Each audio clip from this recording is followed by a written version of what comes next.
Bonjour, je suis Gilles Vauvarin, développeur web, et dans ce numéro, je vais vous présenter le gestionnaire de contenu Kirby. C'est parti.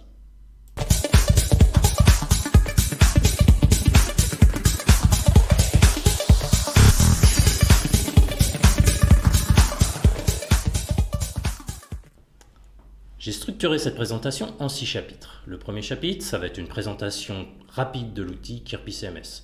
Chapitre 2, je vais vous donner les caractéristiques qui font que Kirby CMS est vraiment un CMS unique par rapport aux autres. Dans le chapitre 3, nous parlerons des avantages et des inconvénients selon ma propre expérience. Dans le chapitre 4, on s'interrogera à qui s'adresse ce CMS. Dans le chapitre 5, je vous listerai des ressources qui vont vous permettre de découvrir l'outil et la communauté Kirby. Et enfin, dans le chapitre 6, je vais faire une conclusion générale. Restez jusqu'à la fin, il y a un chapitre 7, bonus, à tout à l'heure.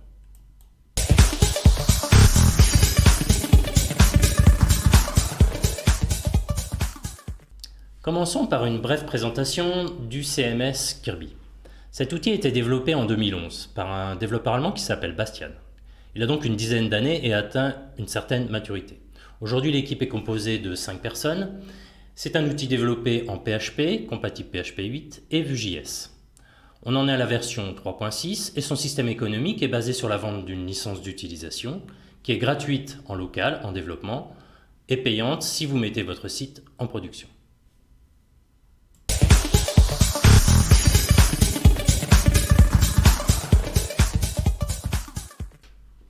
Parlons maintenant des principales caractéristiques de Kirby CMS. La première caractéristique importante, c'est que c'est un CMS dit flat file. Ça veut dire quoi? Ça veut dire que, par défaut, Kirby stocke vos données dans un système de fichiers et de dossiers. Cependant, si vous préférez travailler avec une base de données relationnelle, c'est aussi tout à fait possible. Kirby est compatible avec MySQL et SQLite. Deuxième caractéristique importante, c'est que par défaut, vous partez d'une page blanche en ce qui concerne l'espace d'administration. Ça veut dire quoi? Ça veut dire que c'est à vous de concevoir et de construire l'espace d'administration. Pour cela, Kirby met à votre disposition un ensemble de composants, mais aussi un page builder, et vous pouvez étendre l'espace d'administration à l'aide de plugins. Attention, si vous commencez à programmer des plugins, vous devrez mettre les mains dans Vue.js. Enfin, Kirby dispose d'une API qui vous permet d'exposer les données et d'utiliser cet outil dans sa forme headless.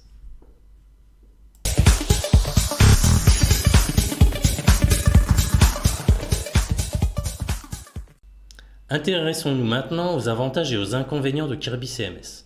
Parmi le premier avantage, j'ai mis la flexibilité. En effet, comme nous l'avons vu, on peut customiser complètement l'espace d'administration de Kirby CMS. Et ça, c'est génial. Pourquoi? Parce que quand vous avez un projet client, vous allez créer un espace d'administration qui correspond exactement à ce dont il a besoin. Il n'y aura pas d'informations dont il ne va pas se servir. Deuxième grand avantage de Kirby CMS, ce sont ses performances. On pourrait croire le contraire, aller requêter un système de fichiers et de dossiers pourrait paraître plus lent que de le faire avec une base de données relationnelle. En fait, l'équipe de Kirby a fait un excellent travail et Kirby est vraiment très performant. Preuve en est cette étude qui a été faite par Kinsta il y a quelques temps. Kinsta étant un hébergeur de sites WordPress, ils ont fait un benchmark entre différents outils PHP, framework et CMS. Il y a à peu près 15 à 20 outils qui sont comparés les uns aux autres. Le résultat de ce benchmark, c'est que Kirby arrive largement en tête et les résultats sont vraiment impressionnants. Je vous invite à aller voir cette étude sur mon site pixenjoy.com où j'ai une version texte de cette présentation. Autre bonne surprise de Kirby CMS, c'est que c'est un outil facile à appréhender. Il est bien documenté, son architecture est bien pensée et on sent vraiment que l'équipe de développement a fait un effort en amont dans la conception et son design. Bien sûr, Kirby CMS peut être étendu à l'aide de plugins comme tout bon CMS qui se respecte. Attention, si vous commencez à programmer des plugins Kirby, il vous faudra avoir des notions de Vue.js et de programmation par composant. Enfin, Kirby CMS peut être utilisé sous sa forme headless, c'est-à-dire que vous pouvez utiliser son API qui expose vos données pour par exemple faire des sites statiques ou des applications web à l'aide d'un framework JavaScript. Il est temps maintenant de parler des potentiels désavantages de Kirby CMS.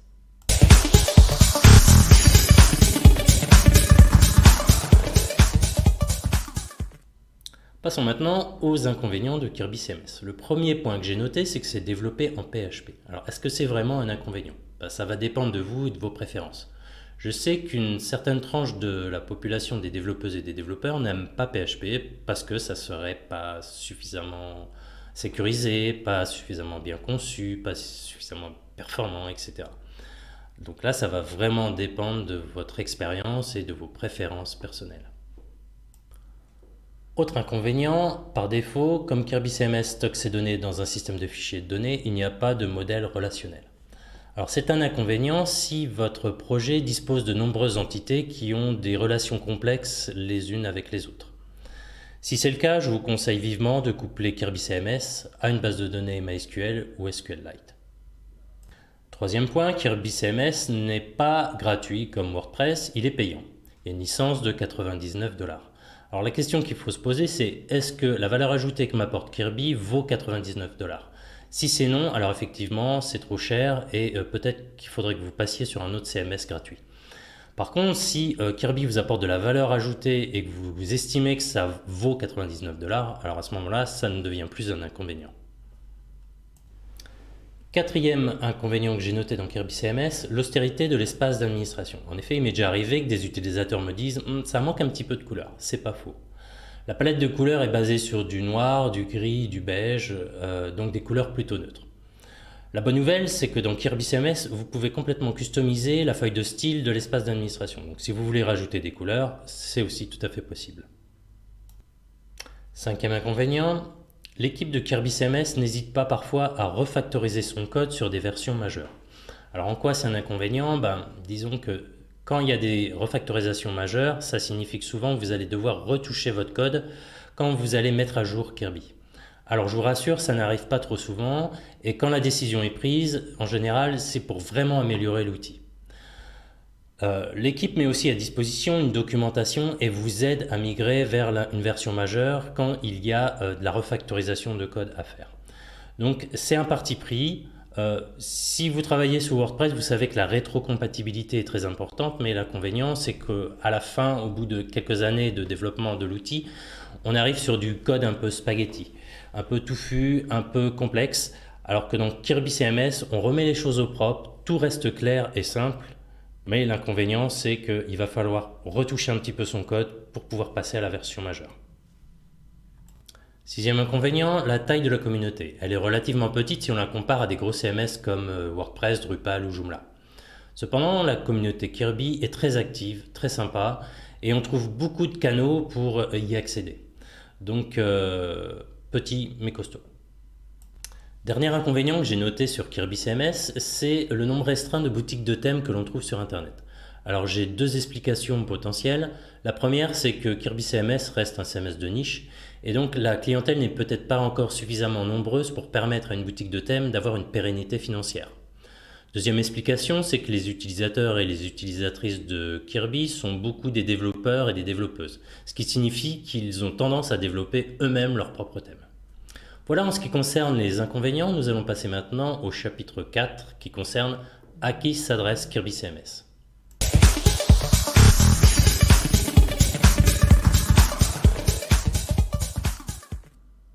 À qui s'adresse le CMS Kirby? J'ai envie de dire un petit peu à tout le monde, que vous soyez designer, que vous soyez freelance, que vous soyez une agence web, une institution ou une entreprise, vous aurez des avantages à utiliser Kirby. Pourquoi? Parce que comme je l'ai dit, il est très flexible, il est performant, il est relativement peu cher et surtout il vous permet de créer des espaces d'administration qui répondent entièrement aux besoins de vos utilisateurs. De plus, Kirby CMS ne sert pas seulement à faire des sites web, mais vous pouvez également créer de petites applications web.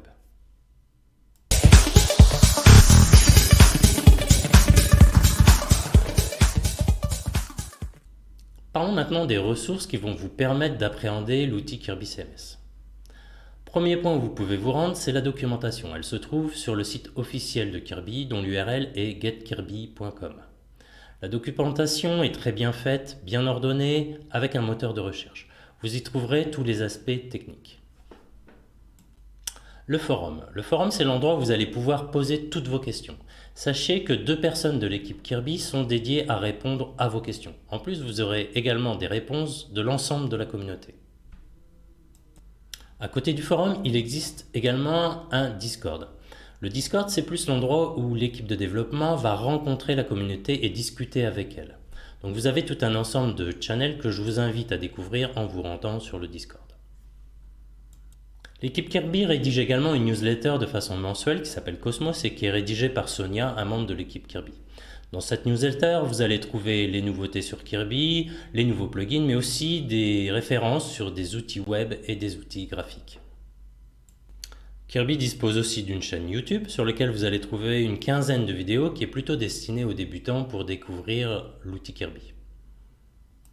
Autre ressource intéressante, le dépôt GitHub. L'équipe Kirby met à disposition tout son code sur un dépôt GitHub. Donc vous y trouverez le core de Kirby, mais vous trouverez aussi un ensemble de plugins et vous trouverez des kits de démarrage comme le plein kit et le starter kit. Alors la différence entre les deux, c'est que le starter kit est dépourvu de contenu, c'est vraiment une coquille vide, mais ça vous permet d'avoir un template de démarrage, un boilerplate.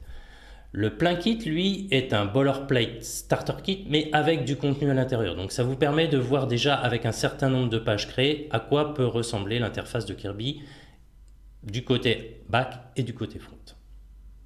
L'équipe Kirby a également mis en place une page web qui permet de soumettre des features et de voter pour ces features. Cela lui permet d'être à l'écoute des besoins de la communauté et de voir quelles sont les features qui ont le plus de popularité. Plus une feature aura de popularité et plus elle aura de chances d'être implémentée dans la future version de Kirby. Si vous êtes à la recherche de plugins pour Kirby, je vous invite à vous rendre sur le site officiel getkirby.com. Sur ce site, vous trouverez une rubrique intitulée Plugins dans laquelle vous trouverez un moteur de recherche et des descriptions des différents plugins avec un lien vers son dépôt GitHub. Imaginons maintenant que vous ayez besoin de convaincre des clients d'utiliser Kirby CMS. Sachez que sur le site officiel, vous trouverez également un lien vers des sites de référence. Ce sont des sites qui sont triés par l'équipe Kirby et qui sont des sites de grande qualité professionnelle. Alors bien sûr, Kirby est également présent sur les réseaux sociaux et possède un compte Twitter et Instagram. Enfin, la dernière ressource dont je souhaitais vous parler, ce sont les guides et les cookbooks. Les guides sont des articles rédigés qui expliquent les concepts de Kirby. Les cookbooks sont plus des cas concrets. Ces cookbooks sont rédigés soit par l'équipe Kirby, soit par la communauté. Vous pouvez vous-même proposer un cookbook. Sachez que si vous le faites, Kirby vous récompensera avec une licence gratuite. Ces cookbooks sont parfaits pour illustrer des cas hyper concrets comme par exemple envoyer un email avec une pièce jointe. Vous trouverez plein de différents sujets et je vous invite à vous rendre sur le site Kirby pour découvrir tous ces cookbooks. Il est temps de passer maintenant à la conclusion.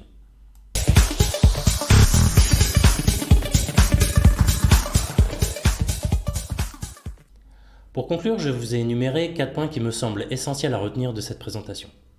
Premièrement, Kirby est un outil souple, simple et très plaisant à utiliser.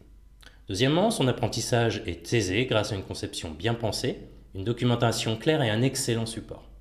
Troisièmement, l'équipe de développement est à l'écoute des besoins de ses utilisateurs. Enfin, quatrième point, on pourrait presque parler de mini-framework tant sa flexibilité est importante.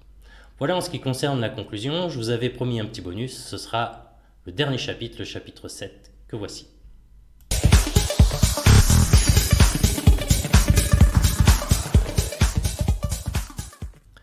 Dans ce chapitre bonus, je vous propose que nous nous rendions ensemble sur le site kirbysite.com. Il s'agit d'une galerie de sites créés avec Kirby, sur lequel on va trouver un ensemble de screenshots de la page d'accueil, mais ce qui est intéressant, c'est que quand on clique sur cette page d'accueil, on accède à un ensemble de screenshots qui correspondent à l'espace d'administration qui sert à gérer le site en question. Donc ce qui est super, c'est qu'on va pouvoir voir l'ensemble des possibilités de customisation de l'espace d'administration. Je vous propose que nous nous rendions sur ce site ensemble et que nous regardions quelques exemples.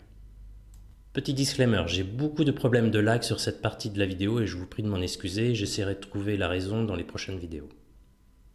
Alors cliquons maintenant sur l'une de ces vignettes pour découvrir à quoi peut ressembler un espace d'administration créé avec Kirby. Pour chaque vignette, j'ai un projet et pour chaque projet, j'ai un espace d'administration qui est complètement customisé par le concepteur. Cet espace d'administration a bien sûr été construit en fonction des besoins du client. Donc si je change de projet, je vais voir un espace d'administration complètement différent.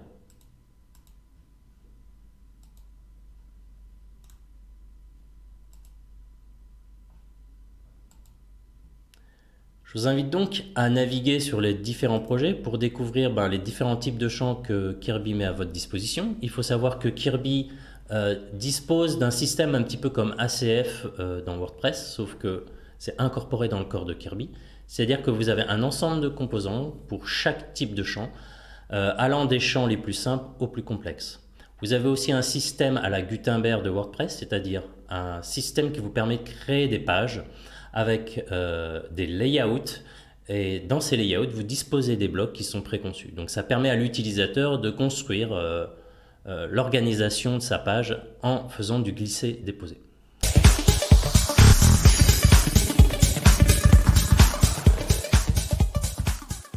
Si vous avez des questions sur cette présentation, bien sûr, vous pouvez me laisser des commentaires.